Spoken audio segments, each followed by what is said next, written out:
Hello everyone, आज मैं जो आपके लिए वीडियो लेकर आया हूँ, ये वीडियो आपकी जो क्लास 9th है, जो आप NCERT की जो बुक्स यदि पढ़ रहे हैं और आप कक्षा 9वीं के स्टूडेंट हैं और आप संस्कृत सब्जेक्ट यदि पढ़ रहे हैं, तो उसके जो एक पद वाले जो क्वेश्चन आंसर है यानी कि प्रश्न उत्तर, उनके सॉल्यूशन हम आपको इस वीडियो में प्रोवाइड करवाने चाह रहे हैं कि एक पद वाले जितने भी सारे उत्तर हैं ये आपको एक से लगाकर तो 3 पार्ट तक के सारे आंसर आपको इस वीडियो में हम बताने जा रहे हैं। ठीक है, तो आप यहाँ से फटाफट अपनी कॉपी में इन आंसरों को नोट करते जाइएगा और आप इन प्रश्नों को समझिएगा। ठीक है, तो यहाँ पर आने वाली अर्धवार्षिक परीक्षा या वार्षिक परीक्षा की दृष्टि से इसी से रिलेटेड इनमें से ही क्वेश्चन पूछे जाते हैं और क्वेश्चन बनते हैं, जो कि आपके लिए बहुत ही ज़्यादा इंपॉर्टेंट माने गए हैं एक पद वाले प्रश्न उत्तर। ठीक है, तो आइए देखते हैं हम पहला प्रश्न। ये आपकी जो कक्षा 9th की जो बुक है, शैमुशी बुक, जो आपकी शैमुशी बुक है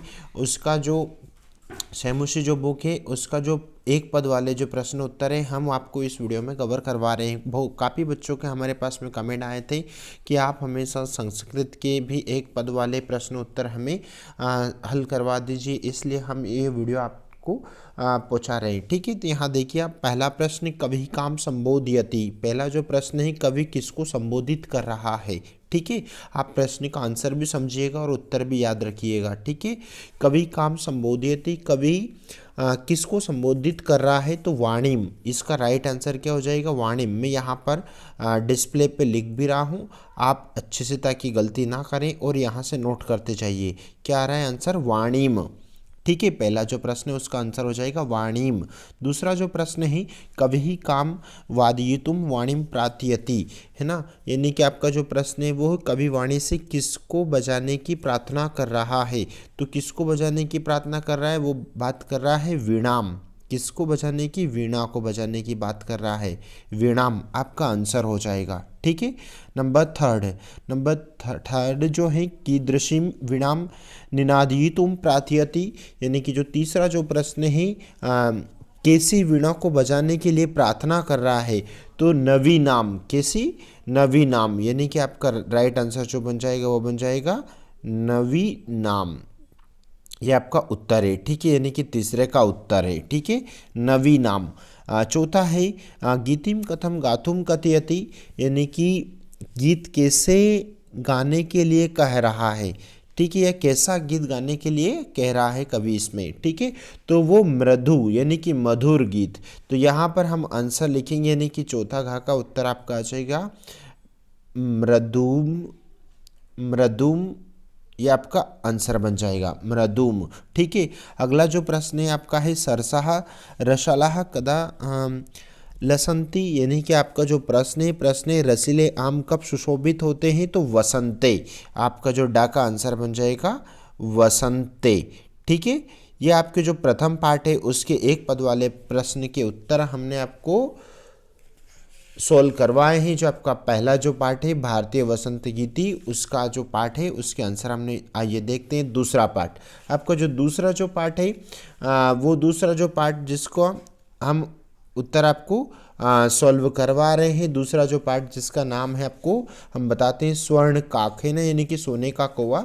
उस पार्ट्स की ये जो प्रश्न है एक पद वाले, उसके उत्तर अब हम आपको सॉल्व करवा रहे हैं। चलो देखते हैं पहला प्रश्न है, माता काम आदिशतः, यानी कि माता ने किसको आदेश दिया। तो माता ने किसको आदेश दिया इसमें, यानी कि पहला जो प्रश्न है तो उसने आदेश दिया था अपने पुत्र को, यानी कि आपका आंसर बन जाएगा पुत्रीम। ठीक है, पुत्रीम आपका आंसर बन जाएगा। ठीक है, पहला जो प्रश्न है वो जो पहला प्रश्न का उत्तर बन जाएगा आपका पुत्रीम। ठीक है, दूसरा प्रश्न देखते हैं। दूसरा प्रश्न है, स्वर्ण का कान अखादत, यानी कि जो सोने का जो कौवे ने किसको खाया। तो जो दूसरा प्रश्न है, सोने के जो कौवे ने किसको खाया था, चावलों को, यानी कि संस्कृत में हम चावल को क्या कहेंगे, तंडुलान। क्या कहेंगे, तंडुलान। ये आपका उत्तर बन जाएगा। ठीक है, यानी कि ये आपका आंसर है, ये आपका उत्तर बन जाएगा। ठीक है, अगला जो प्रश्न है, अगला जो प्रश्न की यदि बात करते हैं, तो अगला जो प्रश्न है, यानी कि प्रसादः कीदृशः वर्तते। ठीक है, यानी कि तीसरा प्रश्न ही महल कैसा है। ठीक है, तो महल स्वर्णमय, यानी कि तीसरा जो प्रश्न का उत्तर बन जाएगा वो बन जाएगा आपका स्वर्णमय। स्वर्ण में आपके तीसरे प्रश्न का उत्तर है। चौथा देखते हैं, ग्रहमागत्य तया का समुद्र घटितः, यानी कि जो चौथा प्रश्न है आपका, चौथा प्रश्न उसका आंसर बन जाएगा आपका संदूकः, यानी कि जिसको संस्कृत में कहेंगे हम मंजूषः, आपको संस्कृत में ही कहेंगे मंजूषः। ठीक है, आपका उत्तर बन जाएगा चौथा। अगला देखेंगे, लोभाविष्टा बालिका की दृश्यम मंजूषाहम नियति, तो लालच से भरी लड़की कैसी संदूक ले जाती है, तो कैसी संदूक ले जाती है वो, यानी कि सबसे बड़ी, यानी कि सबसे बड़े वाले संदूक, यानी कि बृहदमाम, बृहदमाम हम उत्तर लिखेंगे यहाँ पर इसका। देख लीजिएगा आप यहाँ से, हम लिखकर इसलिए बता रहे हैं ताकि आपसे कोई गलती ना हो, और जितने भी सारे सब्जेक्ट हैं हम उनके सभी के सॉल्यूशन आपको प्रोवाइड करवाने जा रहे हैं। और हाल ही में आपके आने वाली अर्धवार्षिक परीक्षा की तैयारी अब हमने करना शुरू कर दिया है। तो आप जितने भी सारे यदि आप चैनल पर नए हैं बच्चे, तो प्लीज़ आप चैनल को सब्सक्राइब कीजिएगा, लाइक कीजिएगा, और यदि आपको किसी भी बुक के यदि आंसर चाहिए तो आप हमें कमेंट करके ज़रूर बताएं, ताकि हम आपको उनके आंसर आप तक पहुंचा सके। ठीक है, यहाँ पर देखते हैं हम, ये जो तीसरा जो आपका पार्ट है, हम उसके एक पद वाले प्रश्न आपके सामने आप लेकर आए हैं। अब इनके आंसर हम लिखने जा रहे हैं। जो पहला जो प्रश्न है आपका, पहला प्रश्न है, मल्लिका पूज्यार्थम सखी भी सह कुत्र गच्छति स्म, मल्लिका पूजा के लिए सखियों के साथ कहाँ जा रही थी, तो कहाँ जा रही थी, काशी विश्वनाथ मंदिरम। आपका उत्तर बन जाएगा, क्या बन जाएगा आपका उत्तर, काशी विश्वनाथ मंदिरम, काशी विश्वनाथ मंदिरम। ठीक है, आपका उत्तर बन जाएगा काशी विश्वनाथ मंदिरम। दूसरा प्रश्न देखते हैं। दूसरा प्रश्न है आपका, उमायाः पितामहेन कति सेट कथितम दुग्धम अपेक्षते स्मः, यानी कि उमा के दादाजी को कितने लीटर दूध की आवश्यकता थी, तो 300 सेट का मीतम, यानी कि 300 लीटर। 300 को क्या लिखते हैं, संस्कृत में लिखते हैं त्रिशत, क्या लिखते हैं, त्रिशत सेट कामितम, सेट कामितम। ठीक है, ये आपका प्रश्न का उत्तर बन जाएगा। अगला देखते हैं आपका गा वाला, यानी कि कुंभकार घटान किमर्थम रचयति, तो कुंभकार घड़ों को किस लिए बनाता है, तो जीविका हेते, यानी कि जीविका के लिए। भाई अपने जीवन यापन कैसे करेगा, वो घड़े बनाकर यापन करेगा। तो हमारा जो उत्तर बन जाएगा वो बन जाएगा आपका जीविका हेते, ये आपका उत्तर बन जाएगा। जीविका हेते, अपनी जीविका उपार्जन के लिए कुम्हार मटके बनाता है, यानी कि आपका आंसर बन जाएगा जीविका हेते। अगला देखिए, कानी चंदनस्य जिहालुपताम वर्धयन्ति स्मः, तो आपका जो प्रश्न का जो उस उत्तर बन जाएगा, यानी कि कौन चंदन की जीभ का लालच बढ़ा रहे थे, तो मोदकानी।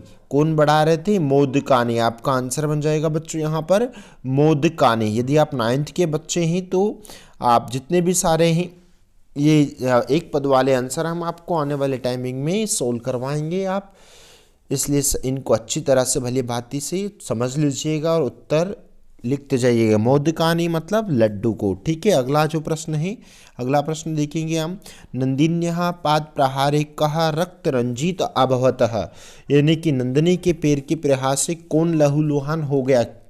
ठीक है, तो चंदन, यहाँ पर आपका आंसर बन जाएगा। आपका जो अगला जो प्रश्न है, क्या आंसर बन जाएगा आपका, चंदनः, चंदन आपका उत्तर बन जाएगा। ठीक है, ये आपका लास्ट प्रश्न का उत्तर है। इससे बाकी की जो आने वाले जो पार्ट है उनके अतिशीघ्र हम आपको उत्तर आप तक पहुंचाएंगे। लेकिन हम आपको बच्चों कहना चाहेंगे कि यदि आप नए हैं तो चैनल को सब्सक्राइब कीजिएगा, लाइक कीजिएगा, और यदि आपको और किसी सब्जेक्ट की आवश्यकता है, कुछ भी यदि आपको स्टडी से संबंधित मटेरियल की आवश्यकता है, तो आप हमें कमेंट जरूर करें।